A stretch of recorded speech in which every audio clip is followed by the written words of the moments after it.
চলো আজ তোমাদের সাথে আমার এই ব্যাঙ্গেলসের বক্সটা অর্গানাইজ করি। ইনস্টাগ্রামে ভাইরাল চুড়িগুলো দেখে ইদানিং আমারও চুড়ির ভীষণ শখ হয়েছে। আর আমার কাছে অলরেডি অনেক চুড়ি ছিল, তার সাথে আমি নিউ মার্কেট থেকে ভাইরাল চুড়িগুলোও এনেছিলাম। তো ভাবলাম সবগুলোকেই একসাথে বক্সে করে রাখলে তবেই ভালো লাগে। বিশেষত কাঁচের চুড়ি যদি এমনিই রেখে দিই তাহলে তো ভীষণই রিস্ক হয়ে যায়। ছোটোবেলা থেকে কাচের চুড়ি আমিও পরতে ভালোবাসতাম, কিন্তু ওই ভেঙে যাওয়ার ভয়েতে আর পরাই হতো না।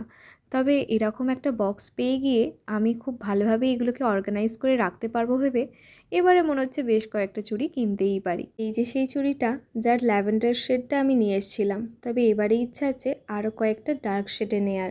ভীষণ ভালো লাগে এই চুড়িগুলো সত্যি। তোমরা যদি কেউ এই বক্সটা নিতে চাও তাহলে ফ্লিপকার্টে তোমরা ব্যাঙ্গেল বক্স বলে সার্চ করতে পারো, অথবা আমাকেও বলতে পারো, আমিও লিঙ্ক দিতে পারি। আমার ব্যাঙ্গেলস বক্সটা তো সাজানো কমপ্লিট।